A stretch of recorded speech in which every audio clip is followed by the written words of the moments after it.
연지영이 장영실의 후손 장춘생을 찾아갑니다. 하지만 장영실의 후손은 대포로 출입을 저지하는데요. 연지영이 압력솥 도면은 굳게 닫힌 대장간 문 앞에서 힘없이 구겨졌습니다. 많은 분들이 이렇게 예상하셨을 겁니다. 결국 연지영이 뛰어난 지식으로 장춘생을 설득하겠지. 그리고 해준의 만의 실랑이를 하다가 마지막에 왕 이연이 짠 하고 나타나 당장 만들라 명하며 모든 것이 해결될 거라고 말입니다. 그런데 말입니다. 지금 장춘생에게 필요한 것은 천지의 지식도 왕의 명령도 아닙니다. 왕의 명령은 오히려 또다시 왕실이 나의 기술, 손주 장영실의 기술을 빼앗으려 한다는 그의 트라우마를 자극할 뿐이고, 연지영의 설득은 수백 년간 쌓인 원한의 벽 앞에서 공허한 메아리가 될 뿐입니다. 따라서 오늘은 굳게 닫힌 저 절망의 문을 연지영이 어떻게 열어젖히는지, 바로 그 처절한 순간에서 이야기는 시작됩니다. 연지영은 굳게 닫힌 문 앞에서 절박하게 외쳤습니다.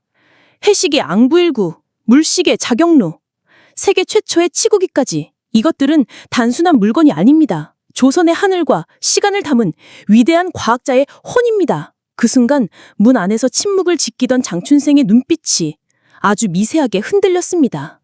자신의 선조를 그저 불쌍한 기술자가 아닌 위대한 과학자라 불러준 사람은 연지영이 처음이었습니다. 마침내 무거운 쇳소리와 함께 대장간의 문이 아주 조금 열렸습니다. 문틈으로 보인 장춘생의 얼굴에는 여전히 경계심이 가득했습니다. 그래서 궁에서 온 사람이 내게 원하는 게 뭐여? 내게 남은 기술마저 헐값에 가져가려는 거요? 연지영은 고개를 저으며 진심을 담아 말했습니다. 기술을 사러 온 것이 아닙니다.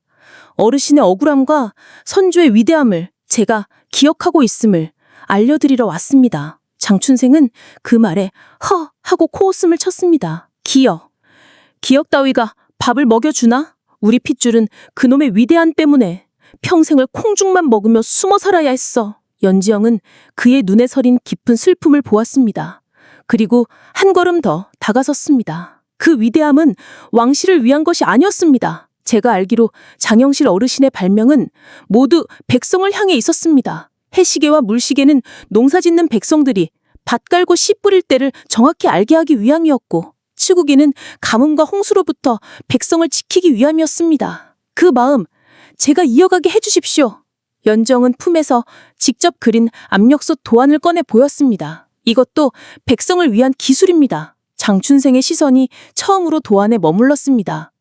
소칠하기엔 너무나 기이한 모양, 복잡한 구조에 그의 눈썹이 꿈틀거렸습니다. 이것이 무엇이요? 백성들이 임금님 수라상보다 더 맛있는 밥을 먹게 해줄 기물입니다. 이 솥은 뜨거운 김을 안에 가두어 그 압력으로 음식을 익힙니다. 딱딱한 곡식은 부드럽게 만들고 질긴 고기는 연하게 만들지요. 무엇보다 땔감을 아끼고 조리 시간을 줄여 안악들의 고생을 덜어줄 것입니다. 연지영의 설명에 장춘생의 눈빛이 기술자로서의 호기심으로 빛나기 시작했습니다. 김을 가두어 압력을 만든다니, 실로 들어본 적도 상상해본 적도 없는 방식이었습니다. 이것은 단순한 솥이 아니었습니다. 과학이었습니다. 하지만 그의 얼굴은 이내 다시 어두워졌습니다. 뛰어난 기술은 결국 화를 부르는 법이요. 그만 돌아가시오. 장춘생은 도안을 돌려주며 다시 문을 닫으려 했습니다. 그때 연지영이 나지막히 말했습니다. 어르신, 잠시만 기다려주시겠습니까?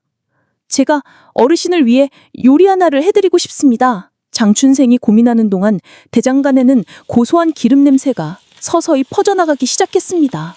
연지영은 장춘생의 아픈 기억이 담긴 그 콩을 노릇노릇하게 튀겨내고 있었던 것입니다.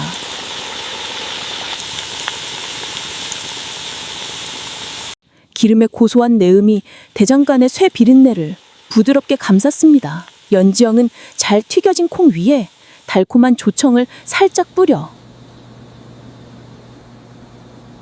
장춘생 앞에 조심스럽게 내밀었습니다. 장춘생은 난생 처음 보는 음식 앞에서 잠시 망설였습니다. 그리고 떨리는 손으로 콩튀김 하나를 조심스럽게 집어들였습니다. 바삭 하고 씹히는 소리와 함께 입안 가득 퍼지는 고소함과 달콤함. 그 순간 평생을 무뚝뚝한 살아온 장의 눈에서 그만 눈물이 주르륵 흘러내리고 말았습니다. 이것은 어린 시절 굶주림 속에서 그토록 굶꿔왔던 바로 그 맛이었기 때문입니다.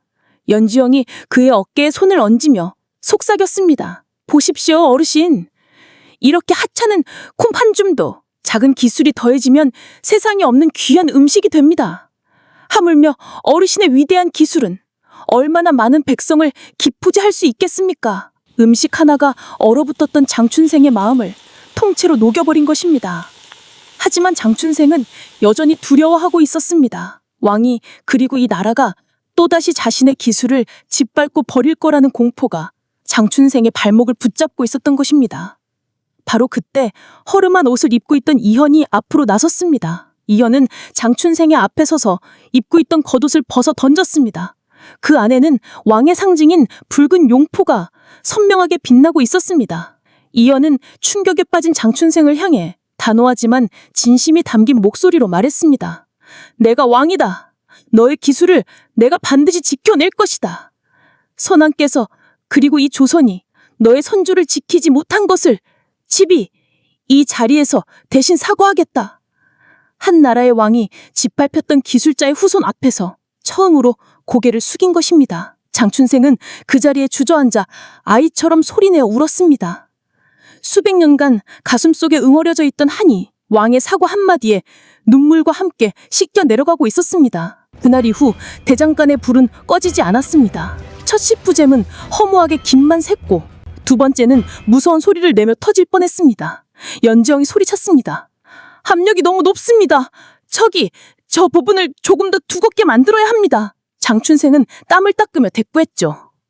말은 쉽지 이걸 통째로 두드려 만들고 있소. 며칠간의 사투 끝에 마침내 견고한 솥이 완성됐습니다. 두 사람은 질긴 닭고기 한 점을 넣고 조심스럽게 불을 지폈습니다. 잠시 후 솥을 열자 믿을 수 없는 광경이 펼쳐지고 있었습니다. 질기디 질겼던 닭고기가 입에서 녹아내리는 듯한 부드러움을 뽐내고 있었기 때문입니다. 연정은 기쁨에 겨워 외쳤습니다. 됐습니다! 해냈어요, 어르신! 정말 고맙습니다! 연지영의 환한 웃음을 장춘생은 그저 복잡한 표정으로 바라보고 있었습니다. 장춘생은 완성된 솥을 한번 쓸어보고는 연지영을 향해 나지막히 말했습니다. 숙수, 기뻐하기엔 아직 이르오. 명나라는 이 조선 땅에서 자신들보다 뛰어난 것을 나오는 것을 병적으로 싫어하오. 그리고 이 나라의 사대부들은 임금보다 명나라의 눈치를 더 보는 자들이지. 이 솥이 요리 대결에서는 그대에 대해 승리를 안겨주겠지만 그 승리가 클수록 그대 목을 향한 칼날 또한 더욱 날카로워질 것이오. 부디 항상 조심하시오. 우리 선조가 그러했듯이 말이오.